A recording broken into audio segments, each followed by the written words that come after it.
Welcome guys, John's Football Channel. This is your preview to Sunderland versus Chelsea. This is the final game of the Premier League season. Very, very disappointing season from us. We're gonna see if we can salvage something from this last game. Obviously, we have to wait for other fixtures to go our way. The likes of Brighton to lose to Man United, and certain other clubs, if they can help us in terms of allowing themselves not to get above us in order to get other qualify for other competitions like the Europa League. Currently, we know that we're in the Conference League as it stands, but now we can only hope to go in the Europa League. And I think we all were shocked when we actually found out that the Europa League is not as much money into it as we thought. We know now a bit more that the Conference League and the Europa League are very more close together in terms of finances for the clubs than the Champions League. I assumed that the Champions League was very, very close to Europa League, not the closest, but there's like a gap between Conference League, Europa League, and Champions League were very 50-50, I would say. But now that's not the case. But obviously we do know, for one thing, that Europa League there's a lot more stronger teams. So in that aspect, Xabi Alonso will be able to test the teams. The squads specifically, different lineups in the Europa League, in order for us to see exactly what plays and how to play. It is a thing of, it's another question. Does he prefer to actually go in a season where there's no other competitions, just the Premier League? Would he have that argument to say no? It would be an opportunity to get used to the players and to be a bit more better. Or does it? I would like to think that, I mean, you would be able to prepare a lot more better with an extra game in hand, because now you're able to apply what you think you could or would like to try out in the Europa League. I mean, the players are not, the teams that we might be facing are obviously not the best, but they are decent. So we would more or less know exactly whether the tactics, the formation, the stability in terms of the balance of the team would actually work in the Premier League. So I think that for that opportunity, I think it will work out for Xabi Alonso to actually test it in the Europa League if we can do so. So we can only see what we can do against Sunderland. We know we have to win, and actually see the rest of the results, how they go in. So let's take a look at the lineups that will be most likely going to go against, and how would we shape up. But before that, I would like to actually say farewell to Azpilicueta. We hear that he has announced his retirement from football at the end of the season, bringing his remarkable 20 years of a career. So a very, very good career from him. I think he's been able to win a couple of competitions that most players would actually dream of. And very well done to him. I think he obviously fits into our I would say our best lineup in terms of caliber, a dangerous player, not the most shining on the ball, but we know he's able to do the basics. We know that at times where we needed him on as a left back, he was there, he did the job. And then there was times where we needed him as a right back and he was there. There was times where we needed him as a centre back and he was there. And I think he has done a very, very good job in terms of being a simple player, basic player, but didn't actually lose the ball, didn't do extraordinary things, but kept it simple, kept it basic. And I think hence why he's been able to have such a big and long career for his family and for him, basically. So I'd like to say very well done to him, and hope he enjoys his retirement. It would be an interesting thing to see whether he goes into managerial. Will he be wanting to coach a team, or will he be actually just okay with retirement? And yeah, I think most players at his age, with the money he has had, he would probably just focus on retirement.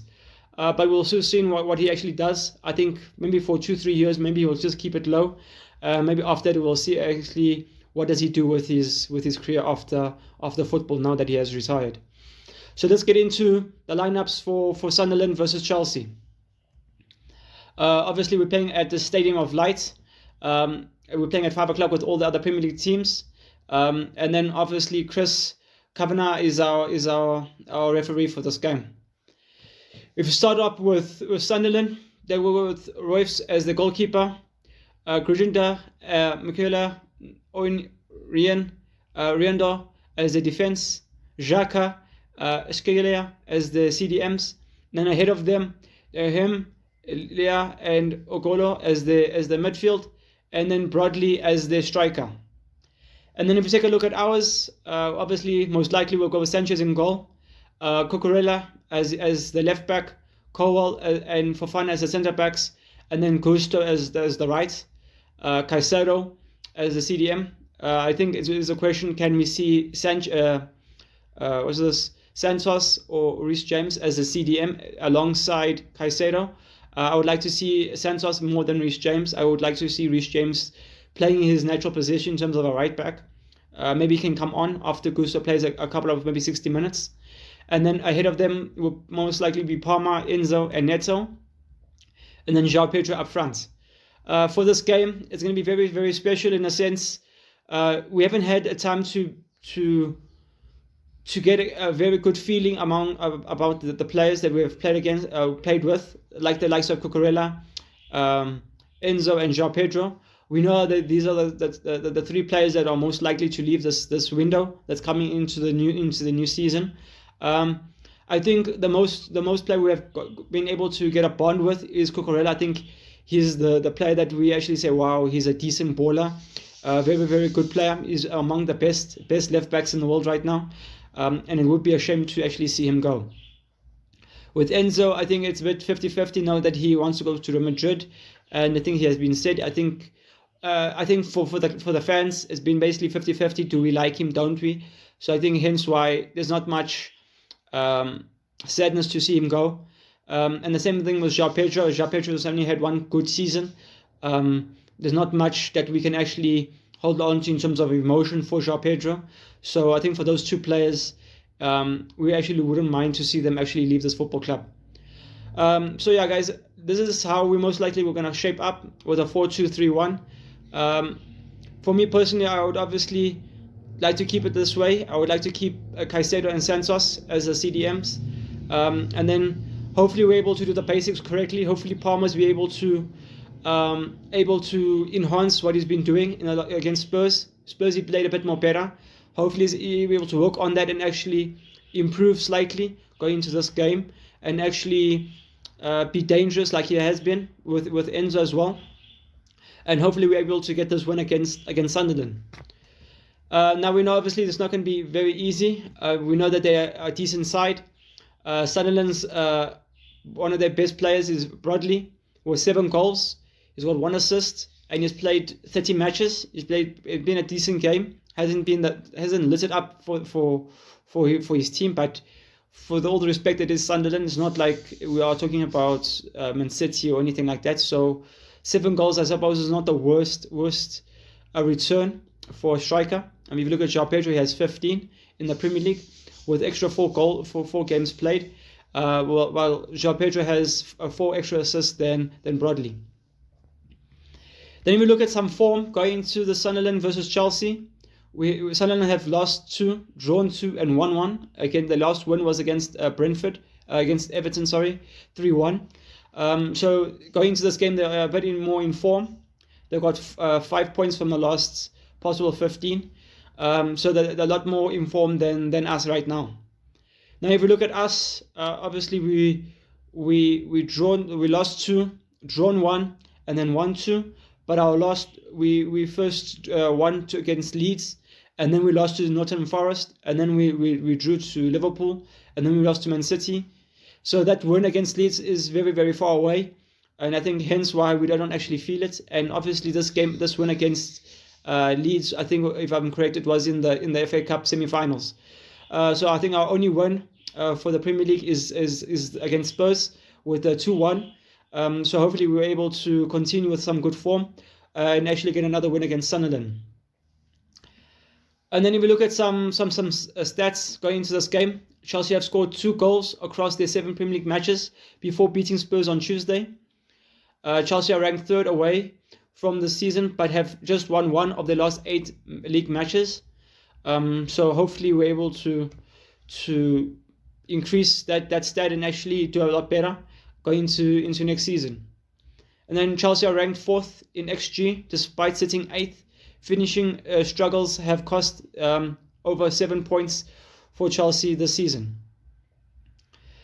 And then on Tuesday, it ended a 7-game league winless stretch. Going back to March was our last time where we actually managed to get a win in the Premier League. So just shows you it's been a long time. I think hence why we're sitting so far away from Champions League spots this season. And then we look at for Sunderland. Sunderland are seeking to complete their double over Chelsea for the first time since 2001. And then Chelsea can leapfrog over Chelsea with a win in the final day. So hence why we need to make sure that we actually get the win tomorrow against Sunderland. And then Sunderland won just one of the last 16 final day Premier League matches. So they would obviously want to actually put a fight up and actually change that going into this game. Obviously, this game they're obviously going to smell blood. They're going to know what they're going against, and they're going to want to change that, and actually knowing that they can smell blood and actually beat us in this game. Then if we look at obviously league positions, obviously we're sitting on 52 points. Sunderland are sitting on 51. So obviously if they get a win, they'll be on 54, just 2 points ahead of us if they end up winning. And obviously that would mean that Brighton, no matter what happens in their game, they will remain ahead of us, and hence why they'll be getting Europa League football next season. So hence why this game is very important for us. Even Brentford have an opportunity to actually get ahead of us as well. But obviously with Brentford, if we win and they win as well, our goal difference is a bit more better than them. So if we're actually able to do our job, we increase the chances of us getting some form of competition next season. And then it will be very interesting at the bottom of the log with relegation, between Spurs and West Ham. Let me know down below what you guys think. Who do you guys think is going to be relegated this in the last game? Do you think Spurs are able to get the results and actually able to get the draw that they need in order to secure themselves into the season? I'd actually like to know. Let me know down below what you guys think. How many of you Chelsea fans do you actually want Spurs to get relegated, and why? Where do you guys see the purpose in terms of Spurs getting relegated? I mean, if they get relegated, it just gives them an opportunity to not play us. We never get an opportunity to actually play them as well. So I don't see the point actually wanting Spurs to get relegated. I don't see the fun in that. But yeah, let me know down below what you guys think. And then if we had to take a look, obviously in the last 5 games against Sunderland, our last 5 games we have won 3 games and they've beaten us twice. So obviously we've got some work to do in terms of Sunderland. Sunderland was, I think it was between Sunderland and Southampton. It used to be a team where we used to look at and actually know we can walk through them. It's a very easy team. That's how we used to see them. And hopefully going into next season and the season after that, we're able to continue that and actually ensure that we do see them like that. We get to see them as 3 points, like Spurs we do, as well as Southampton. Sunderland is also another team where we also see it as 3 points. But now, unfortunately, with Southampton's dirty play in terms of looking at the tactics of the opposition before the game was played in the Championship playoffs, they actually obviously now are banned from coming into the Premier League. I believe it's against Hull City, and there's another team that are actually going to play the final. So we'll soon see who actually gets the last spots for Championship going into the Premier League. So yeah, guys, let me know down below what you guys think for this game. Who do you think is going to score? What do you think the scoreline is going to be for this game? And what are your other thoughts in terms of Arsenal? Your thoughts on Spurs against West Ham? What are your thoughts going into this game? For me, I'm going to see going into this game against Sunderland, I think we can actually beat them. I think it's going to go again, this game scoreline, 2-1. I think João Pedro is going to want to prove something to the clubs and the teams that are looking at him. I think he's going to want to prove something and say, okay, no, someone come by me. So I think he's going to be wanting to to be hungry for this game and actually want to actually fight for something. So I think he'll be up for it, and I think he probably might get a goal for us. And I'm actually hoping for Palmer to actually get a goal as well for us. And then I'm not quite sure who for Sunderland will get a goal, but I think they do end up scoring. I don't know exactly from which position. Will it be along Gusto's side or Cucurella's flank? But I do see them actually scoring against us. So I do see this game going 2-1. I do see us getting the win.